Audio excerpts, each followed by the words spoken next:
What is going on, guys? This is Versus All Gaming with my review of Log Horizon episode 23. And this episode really surprised me for two reasons. For one, we're seeing that the adventurers here, they are still having some conflict with people of the land, and we get this new threat that we have not seen before. And it's definitely a different threat to compare to what I thought was going to be, our adventurers' final confrontation. So that right there really surprised me. So it does seem like even though the Goblin King, he's not defeated just yet, it seems that he's not going to be our final opponent that our main characters here have to defeat. So now the episode, it starts off with Minori, and we see that she's kind of, pumping herself up because we all know that she's actually planning on going after Shiro. And we see now, while they're having breakfast, Akatsuki here just have to be a little bit funny as we see that Natsuko is eating pancakes and Shiro is like eating a hot dog. So she offers Shiro some jam for his hot dog, and she offers Natsuko some mustard for his pancakes. And even though, she knew what she was doing, she claimed to be doing this on purpose. But for some reason, it did make me laugh because it was pretty funny. And so as we all know, the scale festival, it is going on today, and of course our characters here are going to be in it. But Shiro is the only one that actually plans on sticking with all this paperwork. And we have Natsuko here who plans on being a safety food inspector. And we see now what he means by that as he's going around just eating all the different kinds of food. And I'm not gonna lie, that massive burger, even though I'm pretty sure a person would die from that, it did look pretty freaking tasty, I'm not gonna lie. And it was definitely amusing, the way that he was provoking Akatsuki to attack him. And we see that every time she had drawn her weapon, we saw one of those knights that would appear whenever there was a player versus player in the city. And that right there was funny. Because every time she would draw it, right away it would appear, and then when she calmed down, it just disappeared like nobody saw it. That right there was definitely had me laughing a bit. But I really do wish that they would have showed a knight like that appearing in the anime. Really taking the player out seriously, not really in this comedic faction. But overall, it was definitely pretty funny to me. And so we see now that there's this stamp game that's going on, and Natsuko here actually give Akatsuki, a stamp, so that way she go around and get whatever she needs and get that prize at the end. But we see that Natsuko made a mistake here as he messed with her one times too many, because it was funny at first how she was hiding when Natsuko had missing Shiro, because of course he asked her if something happened because she was acting very different. And so then at one point when she attacked them, she actually, switched their stamp cards. So that way she had the one with mostly all of them, and Natsuko had to start over. And we see that when she walking around checking out the different shops, she actually came across this accessory shop that sold beautiful pieces, and she had bought one. It was a golden hairpiece. But when she went to Shiro to go show it off, he did not notice it at all, and that right there, really annoyed her. And he even told her that she was in the way. So now, he told her that the Hiraneta here had wanted to see her, and just before she left, she had gave Shiro this prize. It was some animal bobblehead. But we have Natsuko still thinking that he had the stamp card with the most on there, and he made his final stop. But when he realizes that he had to start all over again, it really didn't bother him too much because he actually got to eat more, so he was definitely fine with that. And this guy right here, I don't know how he can eat so much, but I do get that it's a game, but at some point you definitely got to get full though. But we have Minori and Toya, who was walking around at first, and for some reason these people were bowing at them. I'm not really sure why, but it's that they gave them a bunch of toys, and Toya here we're gonna help out with the Moon Crescent Alliance, and Minori went to go talk to Marie, who's hiding of course from Hiraneta because she really doesn't want to work out or do anything. She just wants to relax and have fun, but of course her being a guild leader, she does have other priorities that trump her having fun. So she's hiding now in these boxes. And of course, Minori had wanted to go to this little like this party or dinner or dance, whatever you want to call it, that the princess here is having. And Minori was saying that if she wants that to happen, she had to go talk to Kawashi, who was like one of the leaders of a merchant guild. And so when she left, or before she left, we have Hironetta here appearing, saying that, or asking Minori if she's seen Marie, and of course she's not going to rat her out. And to be honest, I'm actually surprised here that Hironetta did not figure out that Marie was hiding like earlier, because I'm pretty sure you definitely want to see somebody talking to a stack of boxes like on the regular. So I don't know why she couldn't figure out that something fishy was going on.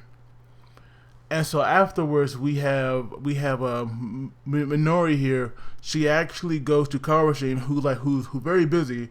We see that he had all the paperwork to fill out, and not only that, he has all the business calls as well.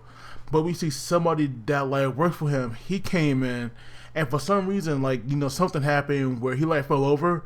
I'm not sure if Mario, what to call that or what, but something made him trip, and he just spilled everything. But Minori here, she was saying that she couldn't ask him at the time because she could see that he was so busy, but she actually decides to help him out, and we get this little flashback because we see that she pulled out this stuff that makes her seem like her subclass is actually scribe, but we actually learn that it's actually apprentice. And so we actually go back to that flashback where we actually see her and Shiro talking, and it was a time where she wanted Shiro to look at her classes, or more importantly her skills. And so now she was thinking of changing her subclasses so she could be more valuable to Shiro. And so he was saying that she probably better off at the apprentice class, because that way she can actually take the other skills from whoever her teacher is. But at the same time, there's a limit, as she could only borrow the skills that are available at her level. And so we see right now that she's at level 21, I believe, when it comes to the apprentice class. So she can only use whatever skills you could get up in the scribe class to your level 21. But it seems that even though this level is definitely low compared to Shiro class, she was still very valuable because she was speeding through the paperwork. It was kind of crazy how fast she was going through it. But then we get these few instances where the people of the land here, they were definitely causing trouble for our adventurers. As we had this one case with Rudy and Ijusu, where this courage of people, they had bumped into these adventurers here, and it kind of caused this backup. But luckily, the adventurers were able to settle it. And not only that, at one point we have Nayata and Sebara, who are at this bar or something. And this pairing to me is still very weird, because we all know that Sebara, she is in love with Nayata, and I do wish that that she would join Local Horizon already. But they already stated that won't happen. But it would just make so much sense. But I do get that she has ties to Crescent Moon, and she can't just leave like that. But we see that this this waitress, I'm guessing she had spilled this order on this very noble person, and apparently the adventurers didn't like that too much, so they had insulted the guy. And you could tell that this guy was definitely getting angry, and his guards were actually going to step in. But we have Nayata, who actually picked up the guy and walked him out, and actually threw him out. And I mean, this guy had it coming, so I really don't say that Nayata was at fault here, because this guy was being a jerk, so he definitely had this coming. And so then we have another instance. Well, actually, you know what? I will say that, because that kind of happen at the end.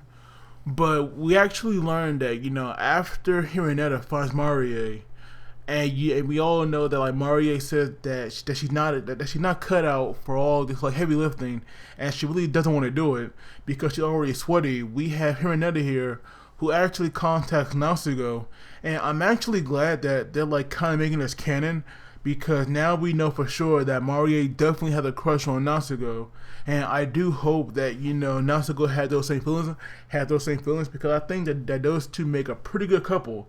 So I would love it. I would love if this like relationship here became canon. So now after Marie finds out that Natsuko is coming, we have her go and take a shower because she actually doesn't want him to see her so sweaty. And so now her and Netta were thinking, about Marie and Natsuko, and on the other hand, she finally realized that she has feelings for Shiro. And that surprised me as well. I did not think that she'll fall for him, because she always was like so crazy about these like lolly characters that I didn't think she'll like fall for an actual guy. So now we know that Hironetta, she actually in love with Shiro. And to be honest, like appearance wise, I really wouldn't mind this pairing, but I'm still sticking with Akatsuki and Shiro. But this pairing here, I would definitely like this over Minori and Shiro. That I definitely gotta say. But while she was like thinking about Shiro, Akatsuki finally arrives, and she gets so flustered because her face turned red, and they were like really hilarious. But we actually learned that there's gonna be this like fashion show showing off these winter clothing, and Hironetta here actually wants Akatsuki to be in it, but she does kind of trick her a bit, saying that she'll only be in the background when she'll actually in fact be the star of the show. And so afterwards, we have Shiro, who like finally comes out, and we see that he with Marie, but we have Akatsuki, who actually look pretty cute in these clothes. She actually spots, or she hears Shiro, because Minori, I mean not Minori, Marie was saying that he'll look good in the shirt. And so while they were all together, we have like this another dispute of people, and we see that. We see that another person of the land, they are now in another argument with an adventurer, as he wants to buy out her entire shop. And so now we have like this another dispute, and Shiro actually had to get involved, and this guy gets pretty upset, and he actually tries to attack Shiro. But Shiro, easily, blocks that fist of his with like a finger. But we see that, his body was like covered in his aura. And so now, even though the guy was just so upset, he actually gave up pretty easily, and he had left. And Shiro was like wondering why would he just leave so easily? It was just like so weird for him. But we see now that all the people of the land that are here, they're just causing all this trouble now for these adventurers. And so it's like really odd. But while Minori was like going through the paperwork, she actually came across something that was like really interesting. And she was saying that the people of the land, their paperwork, it just has so many mistakes. It was like very weird.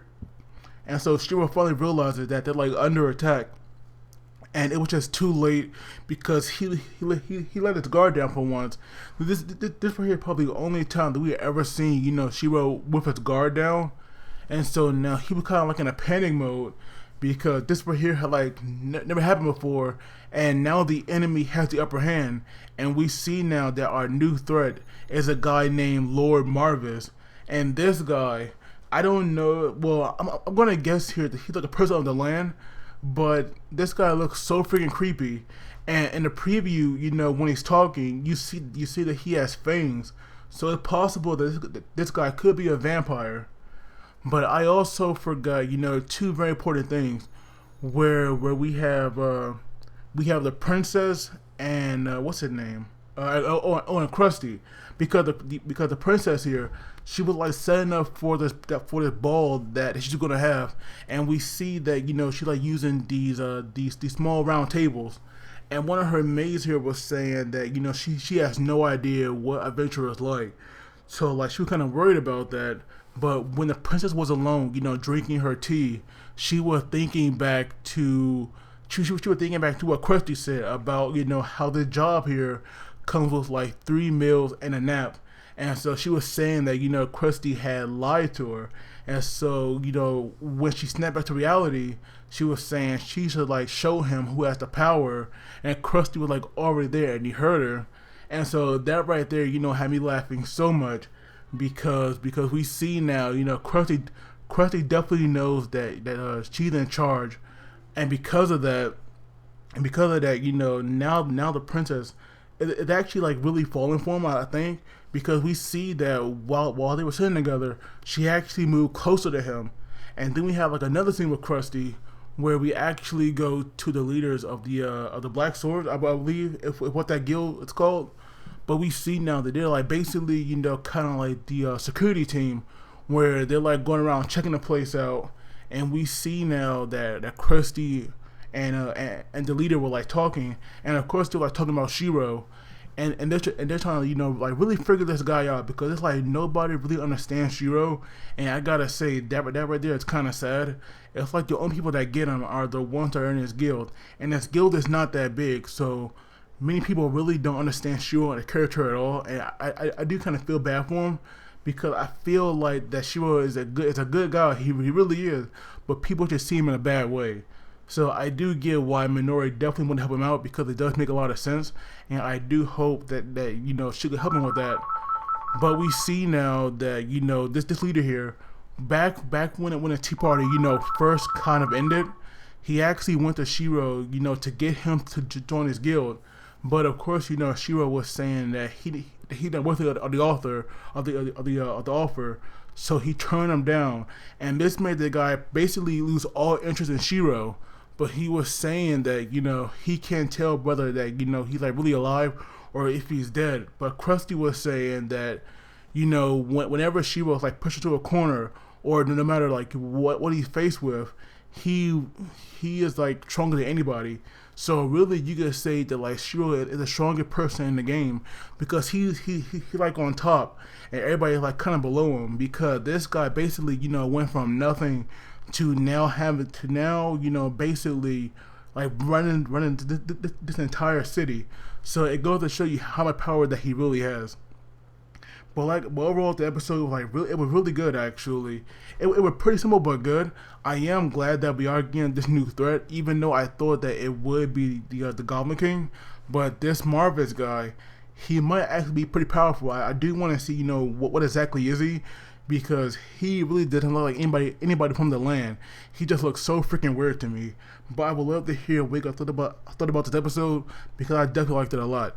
But as always, please do not forget to like the video and subscribe, because that really helps me out. And you guys take it easy, and we'll see you all next time.